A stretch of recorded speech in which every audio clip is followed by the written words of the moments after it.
अस्सलाम वालेकुम नाज़रीन, आप देख रहे हैं प्रोग्राम दो टोक। मैं हूं किरण नाज। 27वीं आईनी तरमीम के खिलाफ अपोजिशन का एहतजाजी प्लान सामने आ गया है। हमारे तहरीके तहफ़्फ़ुज़ आईन पाकिस्तान कोई बड़ा एहतजाज या मुहिम तो चलानी नहीं जा रही है, लेकिन पीर को सेनेटर्स और MNAs कौमी असम्बली से लेकर सुप्रीम कोर्ट तक वॉक करेंगे। पंजाब के मुंतखब अरकान भी असम्बली से लाहौर हाई कोर्ट तक रैली निकालेंगे। खैबर पख्तूनख्वा असम्बली आईनी तरमीम के खिलाफ करारदाद मंजूर करेगी। जुमे को मुल्क भर में यौम सियाह मनाया जाएगा। एहतजाज के इस शोर में मुल्क की पहली वफाकी आईनी अदालत भी कायम हो गई है। सदर मुमलिकत ने आईनी अदालत के पहले चीफ जस्टिस अमीनुद्दीन खान से हलफ ले लिया है, जिसके बाद आईनी अदालत के मजीद 3 जजेस जस्टिस हसन अजहर, जस्टिस अली बाकर और जस्टिस आमिर फारूक ने अपने ओहदों का हलफ उठा लिया है। जस्टिस करीम, जस्टिस रोज़ी और जस्टिस अरशद भी आईनी अदालत का हिस्सा है, लेकिन फ़िलहाल तीनों ने हलफ नहीं लिया है। ज़राए ऐसा बता रहे हैं कि हुकूमत की जानिब से आईनी अदालत के जज के लिए जस्टिस मुसरत हिलाली के नाम पर भी गौर किया गया था, लेकिन उन्होंने आईनी अदालत का जज बनने से मुआज़रत कर ली है। सदर मुमलिकत आसिफ अली जरदारी ने गुज़िश्ता रोज़ मुस्ताफ़ी होने वाले दोनों जजेस जस्टिस मंसूर अली शाह और जस्टिस अतहर मिनुल्लाह के इस्तीफ़े भी मंजूर कर लिए हैं। मुस्ताफ़ी होने से पहले जस्टिस मंसूर और जस्टिस अतहर ने 27वीं आईनी तरमीम पर चीफ जस्टिस यहया अफरीदी को अपने खदशात और तहफ़्फ़ुज़ात के हवाले से खतूत भी लिखे थे। इससे पहले इन दोनों मुस्ताफ़ी जजेस साहिबान ने 26वीं आईनी तरमीम पर भी अपने तहफ़्फ़ुज़ात का इजहार किया था। यहाँ ये बात नाज़रीन इंतहाई काबिल ज़िक्र है कि इस्तीफ़े से पहले तक जस्टिस मंसूर अली शाह मौजूदा चीफ जस्टिस यहया अफरीदी के बाद सुप्रीम कोर्ट के सीनियर तरीन जज थे। इन दोनों मोअज़्ज़ज़ जजेस साहिबान के इस्तीफ़े के बाद कल ही एक और इस्तीफ़ा law and justice commission of Pakistan के रुकन और साबिक़ अटॉर्नी मखदूम अली खान का भी आया था। उन्होंने भी 27वीं आईनी तरमीम के तनाजुर में चीफ जस्टिस ऑफ पाकिस्तान को भेजा था। दूसरी तरफ साबिक़ chief justice Jawad S Khawaja ने 27वीं आईनी तरमीम को सुप्रीम कोर्ट में चैलेंज कर दिया है। कल इन दोनों जजेस साहिबान की तरफ से इस्तीफे के बाद हुकूमती वज़रा की तरफ से उन पर तनकीद की जा रही है। वज़ीर आज़म के सियासी मुशीर सेनेटर राना सनाउल्लाह कह रहे हैं कि दोनों जजेस के ख़त सियासी तकरीर हैं, दोनों जजेस का ज़ाती और सियासी एजेंडा था। वज़ीर दिफा ख्वाजा आसिफ ने पार्लियामेंट से खिताब करते हुए कहा कि पार्लियामेंट की तरमीम के बाद 2 जजेस की गैरत जागी, लेकिन जब नवाज शरीफ को नाअहल करार दिया गया था उस वक्त किसी जज की गैरत नहीं जागी थी। जस्टिस मंसूर के शायराना ख़त को रिपोस्ट करते हुए ख्वाजा आसिफ ने लिखा कि ये शेर उस वक्त याद नहीं आए जब इंसाफ का कत्लेआम हो रहा था। जस्टिस मंसूर अली शाह और जस्टिस अतहर मिनुल्लाह के चंद मारूफ अदालती फैसलों को बड़ी शोहरत भी मिली और चंद को तनकीद का सामना भी करना पड़ा। सियासी जमातों ख़ास तौर पर नून लीग और तहरीक इंसाफ कभी इनकी तारीफ़ करते थे तो कभी इनके फैसलों पर तनकीद करते हुए दिखाई दिए। पंजाब और KP असम्बली तहलील किए जाने के बाद जब दोनों सूबाई असम्बलियों के इंतखाबात का मामला अदालत गया तो उस वक्त जस्टिस मंसूर अली शाह उन जजेस में शामिल थे जिनकी राय इन असम्बलियों के फौरी इंतखाबात ना करवाए जाने के हक़ में थी। जस्टिस अतहर मिनुल्लाह और जस्टिस मंसूर ने दीगर मोअज़्ज़ज़ जजेस के साथ जब इसी केस में चीफ जस्टिस के असखुद नोटिस इख्तियार पर भी एतराज़ उठाए तो उस वक्त तहरीक इंसाफ की तरफ से इन जजेस साहिबान पर तनकीद और नून लीग की जानिब से तारीफ़ हुई थी। इसी तरह जब मखसूस नशिस्तों का फैसला आया और 6 जजेस के खतूत पर उनकी अपोजिशन का मामला हुआ तो नून लीग ने जस्टिस मंसूर और जस्टिस अतहर मिनुल्लाह पर काफ़ी तनकीद की थी, जबकि तहरीक इंसाफ तारीफ़ करती हुई दिखाई दे रही थी। दूसरी तरफ नाज़रीन, अतहर मिनुल्लाह साहब ने 2018 में जब बतौर जज Islamabad high court Avenfield reference case में नवाज शरीफ की सज़ा मुअत्तल की थी तो उस वक्त उन्हें तहरीक इंसाफ की तरफ से शदीद तनकीद का निशाना बनाया गया था। फिर 2022 में इस्लामाबाद की मजिस्ट्रेट के खिलाफ बयानबाजी पर जब इस्लामाबाद हाई कोर्ट में PTI के बानी को जस्टिस अतहर मिनुल्लाह की अदालत में तलब किया गया था तो उस वक्त भी तहरीक इंसाफ ने उनके बारे में अच्छे लफ्ज़ों का इस्तेमाल नहीं किया था। तहरीक इंसाफ की हुकूमत के खात्मे के वक्त जब इस्लामाबाद हाई कोर्ट के दरवाजे रात को खुले तो उस वक्त तहरीक इंसाफ की तरफ से फिर जस्टिस अतहर मिनुल्लाह पर तनकीद हुई थी। उस वक्त तक नून लीग के हलकों की तरफ से जस्टिस अतहर मिनुल्लाह और उनके फैसलों को बड़ा सराहा जाता था, लेकिन जब justice Athar Minallah Islamabad high court से तरक्की पाकर सुप्रीम कोर्ट आए तो नून लीग की उनके लिए पसंदीदगी नापसंदीदगी में तब्दील हो गई थी। इन्हीं चीज़ों पर बात करने के लिए प्रोग्राम में आज मेरे मेहमानों में सबसे पहले आगाज़ में मुझे तारिक फजल चौधरी साहब वफाकी वजीर हैं, प्रोग्राम में ज्वाइन कर रहे हैं। मैं आपको खुशामदीद कहूँगी। सबसे पहले तो जो अहवाल अभी मैंने बताया तारिक साहब, इसी पर ही बात कर लेते हैं। सदर मुमलिकत ने दोनों जजेस साहिबान के इस्तीफे भी मंजूर कर लिए। वुज़रा उन पर सियासत करने के इल्ज़ाम लगा रहे हैं। आपके सेनेटर परवेज़ रशीद साहब तो यहाँ तक कह रहे हैं कि इनकी पेंशन तक रोकी जाए। क्या ऐसा कर सकती है हुकूमत? ऐसा सोच रही है क्या हुकूमत? जी बिस्मिल्लाहिर्रहमानिर्रहीम। बहुत शुक्रिया किरण, आज आपने प्रोग्राम में दावत दी। देखिए, मैं नहीं समझता कि उनकी पेंशन रोकने की कोई भी चीज जो है वो हुकूमती सतह के ऊपर ज़ेरे गौर है। ऐसी कोई भी बात नहीं है। बहसीयत साबिक सुप्रीम कोर्ट के जज जो मराहत दूसरे जजेस को मिलती हैं इस्तीफा देने के बाद, वो इनको भी यकीनन मिलेंगी। और गवर्नमेंट का उनके साथ कोई ऐसा पर्सनलाइज एजेंडा नहीं है।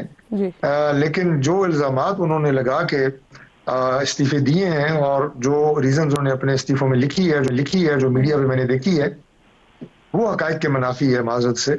उसकी वजह ये है कि दो बातें जो हैं वो बिल्कुल अया होनी चाहिए। पहली बात तो ये कि ये कहना कि एग्जेक्टिव ने अपनी अथॉरिटी बढ़ा ली है, ये बिल्कुल गलत है। उसकी वजह ये है कि 26वीं तरमीम में जो पार्लिमान का किरदार होता है जुडिशल कमीशन में, वो किरदार जो है वो दोबारा उसमें असर्ट किया गया और उसमें जितनी नुमाइंदगी गवर्नमेंट की है उतनी ही नुमाइंदगी अपोजिशन की भी है पार्लियामान से। बाकी उसमें ज्यादा तादाद जजेस की है। हेड उसे चीफ जस्टिस ऑफ पाकिस्तान कर रहे हैं, बार के सदर उसमें बैठते हैं, उसमें एक जो है वो सिविल सोसाइटी के नुमाइंदे बैठते हैं। तो वो कोई गवर्नमेंट डोमिनेटेड इदारा नहीं है जुडिशल कमीशन ऑफ पाकिस्तान। और जजेस की तमाम तकर्री और उनकी ट्रांसफर जो है वो प्राइम मिनिस्टर ने अपनी एग्जेक्टिव अथॉरिटी नहीं रखी, वो जुडिशल कमीशन ऑफ पाकिस्तान का ही मैंडेट है। तो लिहाजा ये कहना कि गवर्नमेंट ने कोई इख्तियार अपना बढ़ा लिया है, बिल्कुल भी नहीं। हमने उस कमीशन को जो जजेस की तकर्री करता है या जजेस को घर भेज सकता है, उसी को इख्तियार दिया है। आप खुश हैं तारिक साहब? आप हुकूमत खुश है इससे? खुशी या नाखुशी की बात ही नहीं है। उनकी अपनी स्वीट विल है, उन्होंने इस्तीफा दिया है तो जो नॉर्मल तरीकाकार होता है सदर ने वो मंजूर कर लिया है। इसमें हमारी कोई उनसे कोई जाती दावत तो है नहीं, थी ना है कि हमें कोई खुशी या नाखुशी वाली बात होती। अच्छा तारिक साहब, मुझे ये भी फरमा दीजिएगा, जो आईनी अदालत है वो फिलहाल इस्लामाबाद हाई कोर्ट की इमारत पे ही कायम की गई है, तो ये मुस्तकिल तौर पर है या आर्जी तौर पर है? क्योंकि फौरी तौर पर इस अदालत ने काम करना था और आईनी बेंच जो है चूंकि अब आईनी अदालत बन चुकी है तो लिहाजा उन्हें ये जगह दी गई है। और जो हमारी इस्लामाबाद हाई कोर्ट की नई बिल्डिंग है कॉन्स्टिट्यूशन एवेन्यू पे, ये अभी हाल ही में मुकम्मल हुई है। बहुत बड़ी ये बिल्डिंग बनाई गई है और इसमें काफी गुंजाइश मौजूद है। और अभी जो हमारे कॉन्स्टिट्यूशनल कोर्ट है उसने यहाँ पे काम शुरू कर दिया है। अगर यहाँ पे देखा गया कि कोई जगह की तंगी है तो उसके बाद सोचा जाएगा, लेकिन फिलहाल हमारे पास बहुत ज्यादा गुंजाइश यहाँ पे हाई कोर्ट की बिल्डिंग में मौजूद है। ठीक, अच्छा सर, डॉक्टर साहब मुझे ये फरमाइए, तरमीम तो आपने कर ली, अब अपोजिशन जो है वो एहतजाज करने जा रही है। इस्लामाबाद में होगा कोर्ट तक, सुप्रीम कोर्ट तक, और लाहौर में होगा हाई कोर्ट तक। इजाजत देंगे सर आप मार्च करने की? इजाजत दी, और मार्च करना चाहते हैं तो करें। लेकिन मसला ये है कि मार्च के नाम के ऊपर उन्होंने माजी में हमेशा शर्मंगेजी की है, फितना फैलाया है, फसाद फैलाया है। अब देखें, अब जो इस वक्त पेशावर हाई कोर्ट ने फैसला दिया है, उन्होंने क्या कहा है? उस फैसले में ऑनरेबल जजेस ने कहा है कि आप सियासी इज्तिमा और एहतजाज की आड़ में जिस तरह आप गवर्नमेंट की मशीनरी इस्तेमाल करते हैं, हैवी मशीनरी इस्तेमाल करते हैं, उनकी 1122 की गाड़ियां, एम्बुलेंस की गाड़ियां इस्तेमाल करते हैं, ये आप नहीं कर सकते। ये आज फैसला दिया है पेशावर हाई कोर्ट ने। तो ये तो इनके वहां पे करतूत है। तो आप मुझे ये बताएं कि सर ये भी साथ साथ बता देना, चीफ ऑफ डिफेंस स्टाफ का नोटिफिकेशन ये कब तक जारी हो जाएगा? वो जो लेजिस्लेशन का मरहला था, जो आर्मी एक्ट, उसके अलावा हमारा एयरफोर्स एक्ट, नेवी एक्ट और प्रैक्टिस एंड प्रोसीजर बिल, वो जो कल कौमी असेंबली से पास हुए थे, वो आज सेनेट से पास हुए हैं चारों बिल। और उसके बाद फाइनल मरहला उनका प्रेसिडेंट साहब ने उस पर असेंट देनी है, दस्तखत करने हैं, जो उम्मीद है कि आज इंशाल्लाह ताला हो जाएगा रात तक या कल सुबह तक। और कल इंशाल्लाह ताला या मैक्सिमम परसों, मुझे उम्मीद है कि कल ही चीफ ऑफ डिफेंस फोर्सेस उनका इंशाल्लाह ताला नोटिफिकेशन हो जाएगा। चलें सर, 27वीं तरमीम तो अब फाइनली हो गई, अब 28वीं तरमीम के बारे में भी आप ही के साथ ही कह रहे हैं कि 28वीं तरमीम भी आएगी, तो ये कब तक आ जाएगी? और अहम सवाल ये कि जो एनएफसी का मामला है फिर वो भी इसमें होगा 28वीं तरमीम में? देखिए, मेरा ख्याल है कि ये कबल वक्त है अभी 28वीं तरमीम पे बात करना। गो के कुछ नकात जो जेर बहस थे 27वीं तरमीम में, वो पीपल्स पार्टी ने वक्त मांगा था और वो नहीं 27वीं तरमीम में हम ला सके। उस पर बात जारी है, जारी रहेगी, और अगर कोई कंसेंसस उसमें बिल्ड करने में कामयाब हो गए तो वो 28वीं तरमीम की शक्ल में आ जाएगा, चाहे वो एनएफसी अवार्ड्स में, और उसमें कोई तब्दीली नहीं है। हम तो सिर्फ सूबों को ये कह रहे हैं कि डेट सर्विसिंग है, और उसके अलावा हमारा जो डिफेंस के ऊपर अखराजात आ रहे हैं, क्योंकि डिफेंस की तमाम तर जो जिम्मेदारी है वो पाकिस्तान में जिस जगह भी आर्म फोर्सेस की या हमारे दीगर जो इदारे हैं, रेंजर्स हैं, एफसी है, जरूरत पड़ती है, पहुंचते हैं। लॉ एंड ऑर्डर के लिए भी, टेररिज्म रोकने के लिए भी, और कुदरती आफात से मुकाबलों के लिए भी वो सारे अखराजात फेडरल गवर्नमेंट देती है। तो सूबों को हमने कहा है कि उसमें कुछ हिस्सा फेडरल गवर्नमेंट के साथ आप भी बटाएं। अगर कंसेंसस हो गया तो इंशाल्लाह फिर जाहिर है उसके लिए अमेंडमेंट आएगी। और इसी तरह करिकुलम और पॉपुलेशन के हवाले से भी कहा है फेडरल गवर्नमेंट ने कि उसमें हम अगर कोई मस्बत किरदार अदा करना चाहते हैं, कॉर्पोरेट किया जाएगा। लेकिन अभी कबल अज़ वक्त है, अभी इसमें कंसेंसस जब डेवलप होगा तो उसके बाद। अच्छा सर, इस 27वीं तरमीम में तो आपके वो साथी JUIF जिन्होंने बड़ा साथ दिया था 26वीं तरमीम में, वो बड़े नाराज हो गए। मौलाना साहब का मैसेज भी कन्वे किया गया कामरान मुर्तजा साहब के जरिए, और वो ये कह रहे हैं कि आप दिल में रखेंगे इस बात को। की हमारी जो क़यादत है वो बहुत ज्यादा रिस्पेक्ट माजी में भी करती है और अभी भी करती है। मियां नवाज शरीफ साहब, मियां शहबाज शरीफ साहब, वो उन्हें बहुत एहतराम और इज्जत की नजर से देखते हैं, और आज भी उनके लिए जज्बात हमारे वही हैं। हमने 26वीं तरमीम में भी उन्हें साथ रखा, 27वीं तरमीम में भी हमारी कोशिश थी हमारे साथ दें इसमें, लेकिन इन नकात के ऊपर नहीं उन्होंने साथ दिया। अब मुझे आखिर में ये भी फरमा दीजिएगा सर, उर्दन के बादशाह आ रहे हैं कल पाकिस्तान, तो क्या उनके विजिट में फलस्तीन आर्म्ड फोर्स भेजने के हवाले से भी बातचीत होगी, डिस्कशन होगी डॉक्टर साहब?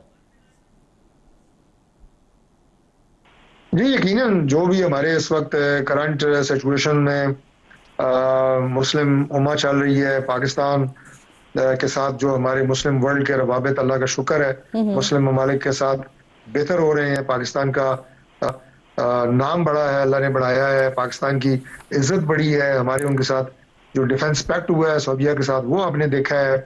जिन जिन ममालिक में पाकिस्तान के प्राइम मिनिस्टर अभी दौरा करने गए हैं मुस्लिम ममालिक में, क्या उनकी पजीराई हुई है, अल्लाह का करम है, पाकिस्तान की इज्जत है। तो जो भी इस वक्त मामलात हैं उसमें गजा का मामला भी है, वो यकीनन ज़ेर बहस आएगा, और ये हमारे लिए बड़ी एजाज की बात होगी कि हरमैन शरीफैन की जो हिफाजत है अल्लाह ताला के फजल से पाकिस्तान की मुसल्लह अफवाज के पास ये एजाज अल्लाह ने दिया है, और गजा के मुसलमानों की जो हिफाजत है और बैतुल मुकद्दस की जो हिफाजत है, जिम्मेदारी पाकिस्तान की आर्म्ड फोर्सेस के पास आती है। तो ये पाकिस्तान के लिए और पाकिस्तानी कौम, आप कह रहे हैं एजाज की बात होगी। बहुत बहुत शुक्रिया आपका। डॉक्टर तारिक फजल चौधरी साहब प्रोग्राम में मेरे साथ मौजूद थे। अली मोहम्मद खान साहब रहनुमा तहरीक इंसाफ के मेंबर हैं, कौमी असम्बली के प्रोग्राम में ज्वाइन कर रहे हैं। बहुत शुक्रगुजार हूँ आपके वक्त की। सबसे पहले तो 27वीं आईनी तरमीम जिस पर आप लोगों की तरफ से एहतजाज होना था, आज से इस तहरीक का आगाज़ होना था जुमे के बाद से, लेकिन वो उस तरह से आगाज़ हुआ नहीं। तो क्या अली भाई आप ये तस्लीम करेंगे कि अपोजिशन नाकाम हुई है इसमें? जी बहुत शुक्रिया। बिस्मिल्लाहिर्रहमानिर्रहीम, अल्लाहुम्मा सल्लि अला मुहम्मद व अला आलि मुहम्मद। 27th अमेंडमेंट के खिलाफ पाकिस्तान तहरीक इंसाफ ने जो दोनों फोरम हैं सेनेट और कौमी असम्बली में भरपूर एहतजाज किया, और जहाँ तक एहतजाजी किसी तहरीक का ताल्लुक है या किसी बड़े पैमाने पे, उसको तो लीड अचकजई साहब और जो हमारे नासिर अब्बास साहब हैं, अलामा साहब, वो करेंगे। लेकिन कौमी असम्बली की हद तक तो आज भी अगर आपने कवर किया हो, भरपूर एहतजाज हुआ है। मेरी एक राय थी जो मैंने पार्टी को दी थी कि इस पे प्रॉपर हम खिलाफ वोट भी डालें, कि फिर पार्टी क़यादत ने फैसला किया कि नहीं हमने इसको बॉयकॉट करना है। लेकिन उन्होंने तो कहा है कि हम मार्च करेंगे, और वो जो अब एलामिया आया है सामने, इसमें भी किसी बड़ी मुहिम या किसी मार्च वगैरह का तो नहीं है ऐलान, उसमें भी अवामी मुहिम नहीं है, उसमें भी सुप्रीम कोर्ट तक ही, असेंबली से सुप्रीम कोर्ट तक, और पंजाब में लाहौर हाई कोर्ट तक अरकान असेंबली ही होंगे। देखिए, इसका मुझे ज़्यादा नहीं इल्म, क्योंकि उसको वो तहरीक तहफ़्फ़ुज़ आइन की जो लीडरशिप है, क़यादत है, उसमें हमारी तरफ से मोहतरम साबिक़ स्पीकर असद कैसर साहब हैं। लीड उसको चकजई साहब और नासिर साहब कर रहे हैं, तो वो जो भी डायरेक्शन देंगे हम उनको उसमें सपोर्ट करेंगे। बतदरीज इसको बढ़ाया जाएगा, फौरी तौर पे, यानी कि अचानक ही कोई लाखों का मजमा तो नहीं निकाल देना उन्होंने, उसको बतदरीज वो बढ़ाएंगे इंशाल्लाह। अच्छा सर, जब ये आईनी तरमीम के खिलाफ तहरीक का ऐलान हुआ तो आपने कहा कारकुनान और अवाम ऐसे दस्तूर को, सुबह बेनूर को हम नहीं मानते। फिर इससे पहले मिशन नूर के तहत वो आजाने देने वाला सिलसिला शुरू हुआ था। आप समझते हैं इस तरह की मुहिम से या इस तरह के मिशन से हुकूमत के ऊपर दबाव पड़ेगा और जो आप चाह रहे हैं वो होगा?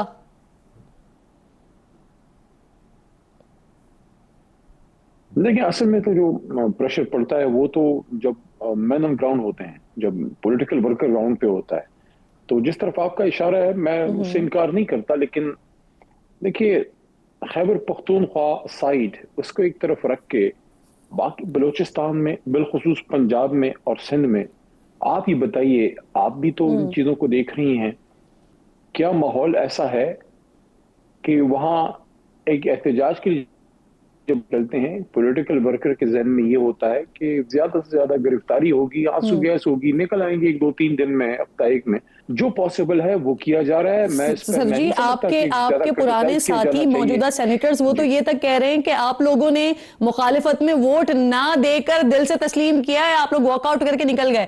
अब अगर आप बाहर नहीं आ रहे सड़कों पर या कोई तहरीक नहीं चला रहे, तो हालात की सख्ती को देखते हुए बस आपने इतना सोचा है कि ये असेंबलियों के दरमियान और हाई कोर्ट्स के दरमियान तक ही मार्च पर इक्तफा किया जाए? देखिए, मेरे ख्याल में चूंकि पुराने पॉलिटिकल वर्कर हैं दोनों, अशकजई साहब भी और नासिर अब्बास साहब भी, साथ में असद कैसर साहब हैं, खुद एक पुराने पॉलिटिकल वर्कर हैं, खान साहब की 96 के साथी हैं, तो मेरे ख्याल में इसके कैनवस को बतदरीज बढ़ाएंगे। अभी वो स्टार्ट ले रहे हैं, मेरे ख्याल में थोड़ा कबल वक्त है ज्यादा तनकीद करना, वो स्टार्ट ले रहे हैं इसको बतदरीज। खैबर पख्तूनख्वा तो चलो वहाँ तो आसान है, लेकिन पंजाब में, बलूचिस्तान और सिंध में इसको फैलाएंगे, तो आई होप कि इंशाल्लाह ये थोड़े वक्त के बाद ये अपनी पेस पकड़ेगी।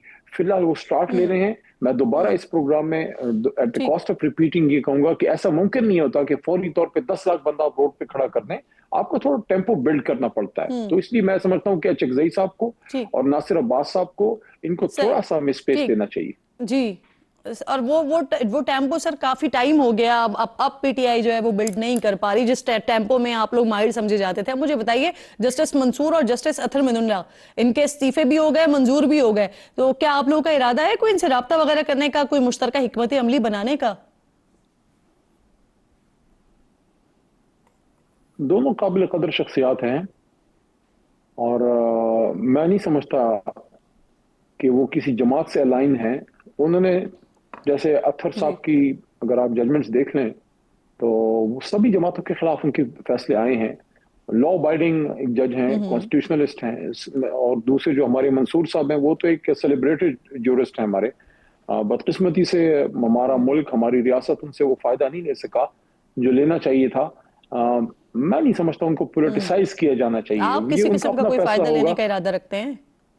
मेरे ख्याल में ये उनका अपना फैसला होगा कि वो आगे क्या करना चाहते हैं।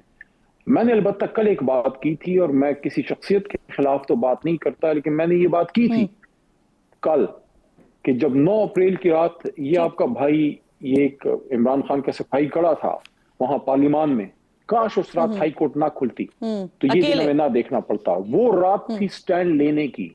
उस रात हाई कोर्ट के खुलने से वो जो रेजीम चेंज का जो प्रोसेस चल पड़ा था वो बदकिस्मती से वो सारा हो गया। तो बाज़ औक़ात तारीख में कुछ लम्हात होते हैं जो स्टैंड लेने के होते हैं, वो रात थी स्टैंड लेने की। बिल्कुल ठीक, बहुत बहुत शुक्रिया आपका अली मोहम्मद खान साहब। वक्त मेरे पास बिल्कुल खत्म हो गया, बहुत प्रोग्राम में साथ मौजूद थे।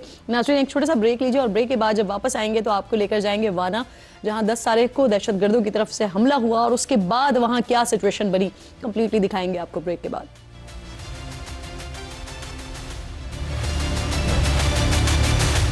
प्रोग्राम के इस हिस्से में एक बार फिर नाज़रीन आपको खुशामदीद कहती हूँ। इस वक्त मैं मौजूद हूँ हेलीपैड पर, जहाँ से आपको लेकर जा रही हूँ जनूबी वज़ीरिस्तान के वाना के कैडेट कॉलेज में, जहां अब से एग्जैक्टली 2-3 रोज़ पहले 10 तारीख को जिस तरह का अटैक किया गया है फितना उल खवारिज की तरफ से, फितना उल हिंदुस्तान की तरफ से, अगर बर वक्त कार्रवाई ना होती, अगर बर वक्त ना रोका जाता तो शायद हमें एक और खुदा न खास्ता वाक़या APS की तरह का देखना होता। किस तरह से ऑपरेशन किया गया, किस तरह से क्लियर किया गया इलाके को, और किस तरह से ये दहशतगर्द प्लानिंग करके वहाँ पर दाखिल हुए थे, वहाँ पर आए थे, ये तमाम मनाजिर आपको दिखाएंगे। आइए मेरे साथ चलिए, हम जा रहे हैं इस वक्त वाना कैडेट कॉलेज।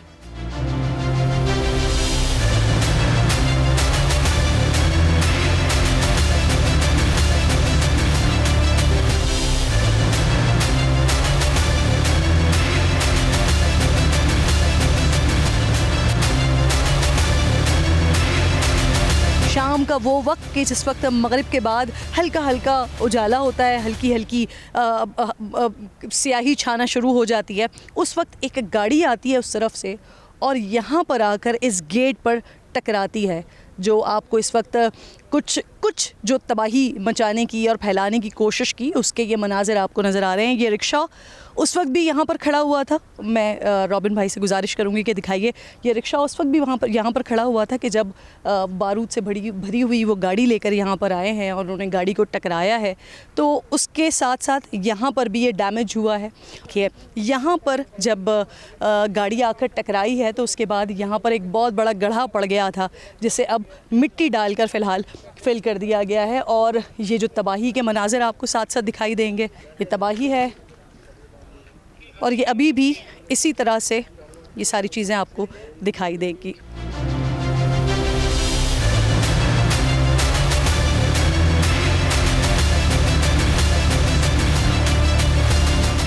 नाज़रीन, बारूद से भरी गाड़ियाँ ये होती हैं या जब बॉम्ब ब्लास्ट होते हैं तो उसमें स्प्लिटर्स और बॉल बैरिंग्स वगैरह का इस्तेमाल होता है, तो ये जगह जगह हमें ये लोहा पड़ा हुआ दिखाई दे रहा है। नाज़रीन, जब ये फटते हैं तो सोचिए कि ये जब जिस्म में जाकर लगते हैं कितने अज़ियतनाक और कितने तकलीफ़ दे होते हैं। ये यहाँ पर ये जगह जगह आपको इस तरह के बारीक बारीक ज़र्रात, बॉल बेरिंग्स, लोहा जगह जगह आपको मिलेगा। वहाँ तक अगर दूर तक आप देखिए, आपको ये ज़र्रात दूर तक नज़र आएंगे। ये ऑडिटोरियम है, सतशुक्र कि उस वक्त यहाँ पर कोई मौजूद नहीं था, लेकिन जिस लेवल की यहाँ पर तबाही है ये मैं आपको साथ साथ दिखा देती हूँ। देख कर आइएगा रॉबिन भाई, कांच पड़े हुए सारे, ये देखिए। और ये अभी भी ये इस सिचुएशन में है कि यहाँ से मुसलसल ऊपर से हमें जो सीलिंग है वो गिर रही है। ये आप ऊपर देखें, सारा ये ऑडिटोरियम की तबाही देखिए।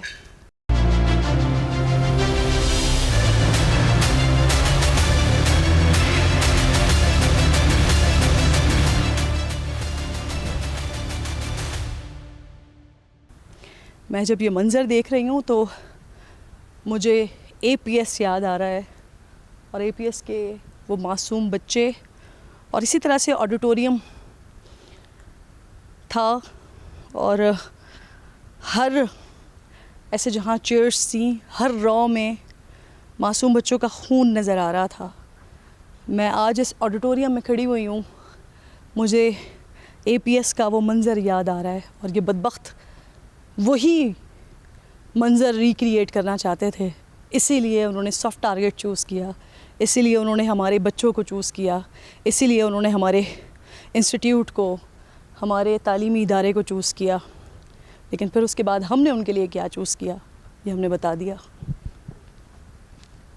अच्छा जी, एग्जैक्टली ये वो मकाम है कि जहाँ से दहशतगर्द आए और उन्होंने क्विकली अंदर दाखिल होने की कोशिश की, और प्लानिंग भी कुछ इस तरह की थी। जिन लोगों ने वो वीडियो देखी कि किस तरह से गाड़ी आकर दरवाजे से टकराई, उसके बाद धुआं हो गया।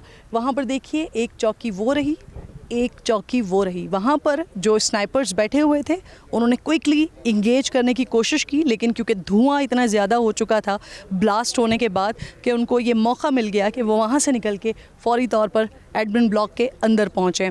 जो प्रिंसिपल होता है वो एक बाप का किरदार अदा करता है, और यहाँ पर जो मेरे साथ प्रिंसिपल मौजूद हैं, जब उनके सामने जब उन्हें ये पता चला कि उनके बच्चे अंदर मौजूद हैं और सारी सिचुएशन बनी है, तो एक फ़ौजी, एक फ़ादर, एक प्रिंसिपल, क्या फ़ील किया, क्या सोच रहे थे? मेरे साथ मौजूद है कर्नल उस्मान। अस्सलाम वालेकुम सर। अस्सलाम वालेकुम जी। अभी मैंने आपकी गुफ्तगू सुनी, ब्रीफिंग सुनी, और वो जो एक फ़ादर के अंदर अपनी औलाद के लिए जो एक जज्बा होता है और जो तकलीफ़ होती है ना, वो फ़ील हो रही थी आपके लहजे से मुझे।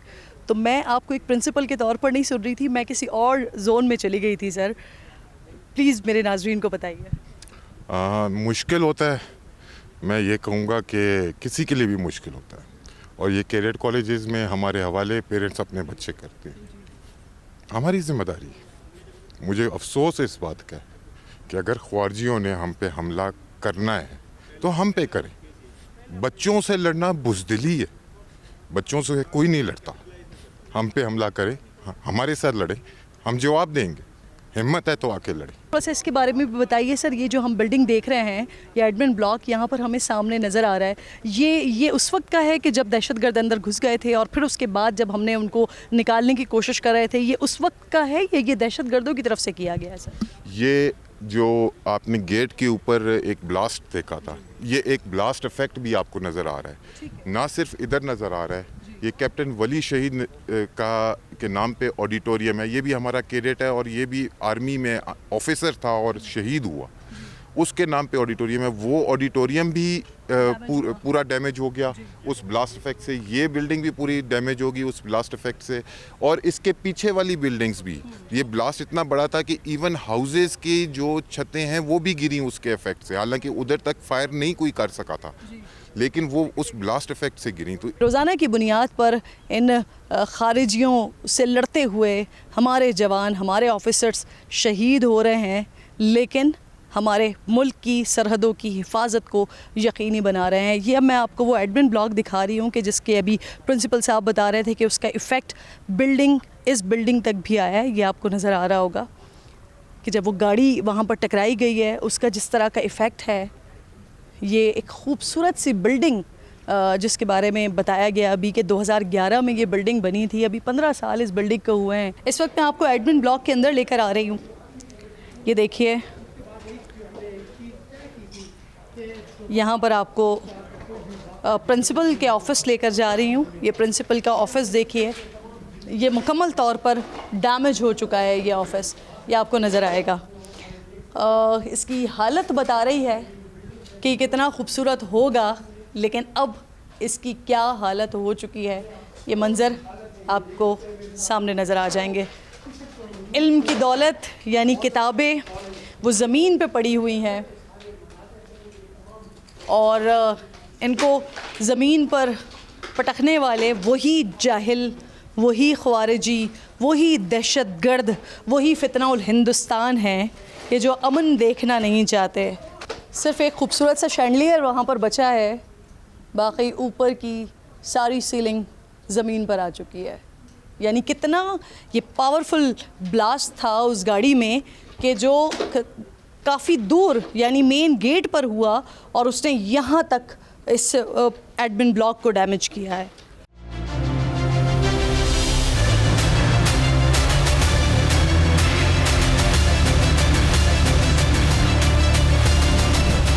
अब जो मंज़र मैं आपको दिखाने जा रही हूँ, उस मंज़र ने मुझे बहुत ज़्यादा तकलीफ़ पहुँचाई है।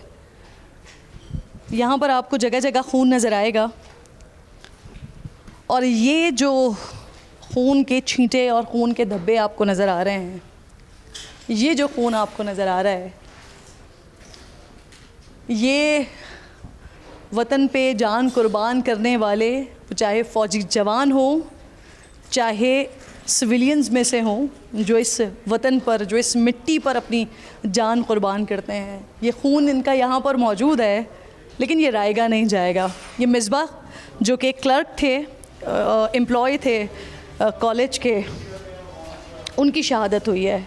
ये उनके खून के धब्बे हैं, और मेरे लिए ये तकलीफ़ दे मंज़र है। ये खून रायगा नहीं जाएगा नाज़रीन, ये खून रायगा नहीं जाएगा।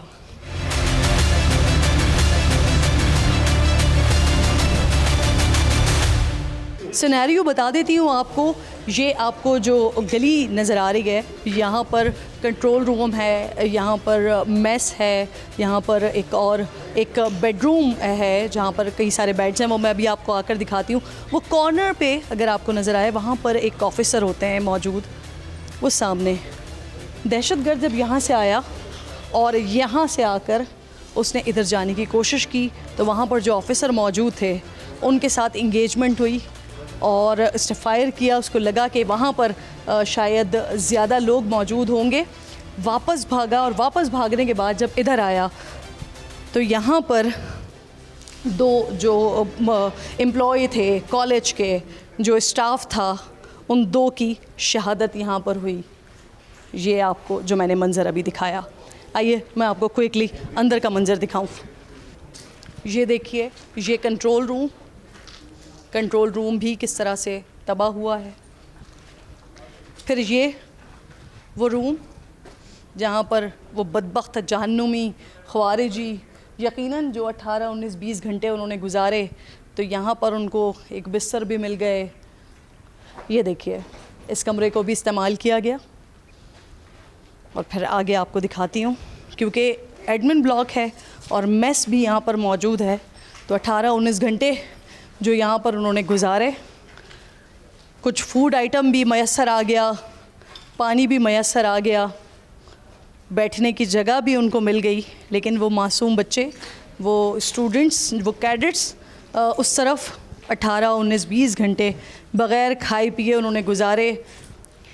ये वो जगह है जिन लोगों ने वो वीडियो देखी है कि दहशतगर्द लाइव स्ट्रीमिंग कर रहे थे और ये फ़ील करवाने की कोशिश कर रहे थे कि उन्होंने अपने टारगेट को अचीव कर लिया है। बहुत बड़ी तबाही उन्होंने यहाँ पर फैला दी है और यहाँ से अफ़गानिस्तान, यानी जो उनका कमांडर था जाहिद, उसको सारी अपडेट्स दे रहे थे और वो यहाँ पर इंस्ट्रक्शन दे रहा था। जिन लोगों को पश्तो समझ आती है, जिनको उस वीडियो का मतलब समझ आ रहा होगा, तो वो उसको कह रहा था कि ये मैं इनकी लेबॉर्ट्री में मौजूद हूँ। तो उस जाहिल को और जो उसके जाहिल कमांडर्स अफ़गानिस्तान में बैठे हुए ये मंज़र देख रहे थे, उन सबको मैं बताना चाहती हूँ कि लेबॉर्ट्री नहीं, ये लाइब्रेरी है जहाँ पर इल्म से मोहब्बत करने वाले और अमन से मोहब्बत करने वाले लोग आते हैं। आप जैसे जब लोग आते हैं तो फिर वो अपनी टांगों पर तो आते हैं, लेकिन लोगों के कंधों पर जाते हैं।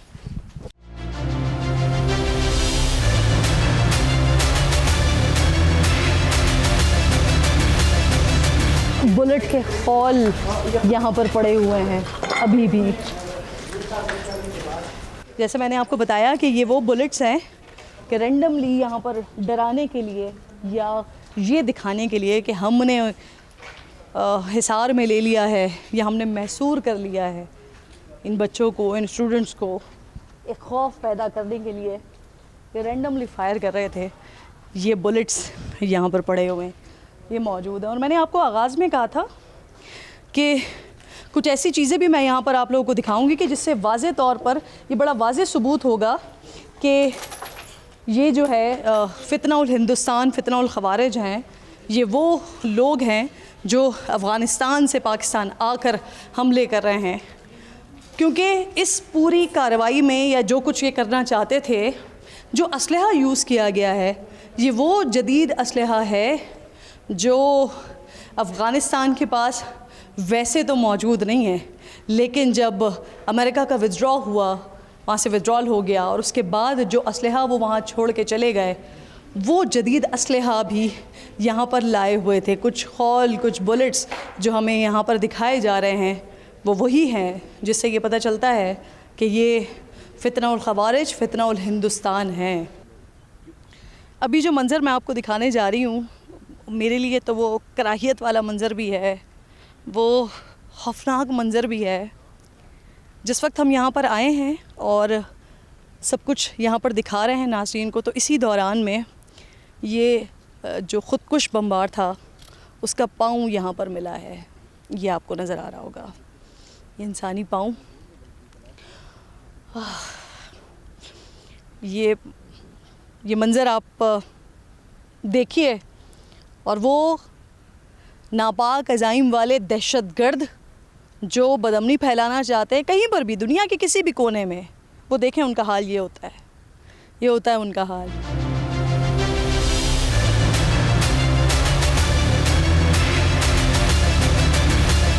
और अब जिस शख्सियत से मैं आपकी बात करवाने जा रही हूँ वो शख्सियत हैं कि जो यहाँ पर जो कुछ हो रहा था कम्प्लीटली उसको कमांड कर रहे थे और डायरेक्ट राब्ता हो रहा था फील्ड मार्शल से, उनकी इंस्ट्रक्शंस डायरेक्टली आ रही थी। वो बार बार इस बात की तंबी कर रहे थे कि किसी भी किस्म का कोई जानी नुकसान नहीं होना चाहिए, किसी बच्चे को कोई नुकसान नहीं होना चाहिए। मेरे साथ कर्नल ताहिर मौजूद हैं। अस्सलाम वालेकुम।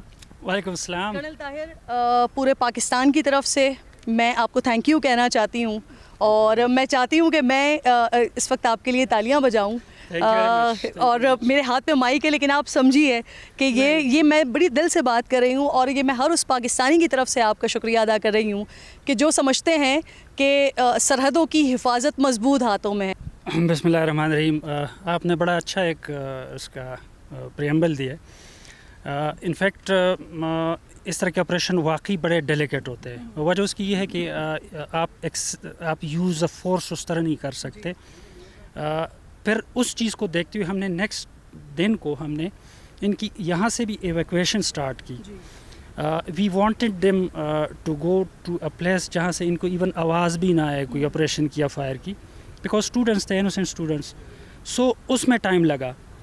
जो ऑपरेशन की अगर आप बात करते हैं तो operation was it did not last longer than 20-25 minutes. ये बैंडाना या सर के ऊपर जो पट्टी बांधी जाती है ये वो है और इसके ऊपर लिखा हुआ है, अगर इसको आप गौर से देखें, स्पेशल इज्तिहादी फोर्स TTP, तहरीके तालिबान, फितनाउल खवारिज, फितनाउल हिंदुस्तान। ये वो बदबख्त हैं जो मुख्तलिफ़ नामों के साथ कभी जैश अल हिंद के नाम से, कभी ये इज्तिहादी के नाम से, कभी किसी नाम से और कभी किसी नाम से आने की कोशिश करते हैं, दहशतगर्दी फैलाने की कोशिश करते हैं ये एक ही बदबख्त जिनका नाम है TTP और ये वो बैंडाना मौजूद है। मुझे ऐसे पकड़ते हुए घिन आ रही है क्योंकि इसके ऊपर वो नापाक खून है, उन बदबख्तों का, उन जहन्नुमियों का खून इस पर मौजूद है जो हमारी ज़मीन पर दहशतगर्दी मचाने आए थे, जो हमारे बच्चों के खून से खेलने के लिए आए थे, लेकिन उनको खूनम खून करके, और अभी मैंने आपको दिखाया कि जिस तरह से एक जो सुसाइड बॉम्बर था जिसका पाँव वहाँ पर पड़ा हुआ है वो अपनी मौत आप मरा, बदबख्ती की मौत मरा, और बाकियों को जिनको जहन्नुम वासिल किया गया उन 4 की लाशें वो सामने वहाँ पर पड़ी हुई हैं, उन बदबख्तों की लाशें। बहरहाल ये मैसेज है इनके लिए जिनका नाम इसके ऊपर लिखा हुआ है कि आप किसी भी नाम से आ जाएं, किसी भी तरह से आ जाएं, आपका हशर यही होना है। कभी आप चित्राल में अपनी लाशें छोड़ के भागेंगे, कभी आप पोस्टों पर अपनी लाशें छोड़ कर भागेंगे और कभी यहाँ पर आपकी लाशें उठाने वाला भी कोई नहीं होगा। वाना कैडेट कॉलेज के कैडेट्स मेरे साथ मौजूद हैं और मैंने जब इनसे पूछा है कि इनका ताल्लुक़ कहाँ से है तो ऑलमोस्ट कैडेट्स का ताल्लुक़ वज़ीरिस्तान से ही है। यहाँ के लोकल्स हैं, पश्तून हैं, और ये वो पश्तून हैं कि जिनके लिए ये बदबख्त, ये जहन्नुमी कहते हैं कि पश्तून हमारे भाई हैं, लेकिन इन्हीं भाइयों को नुकसान पहुंचाने के लिए ये बदबख्त यहाँ दाखिल हुए थे। इनका जज्बा कैसा है और उस वक्त जब ये सब कुछ हो रहा था उस वक्त इनके जहनों में क्या चल रहा था, इन्हीं से बात करते हैं। अस्सलाम वालेकुम। वालेकुम सलाम मैम। जिस वक्त हुआ ये अटैक, कहाँ थे आप, क्या कर रहे थे?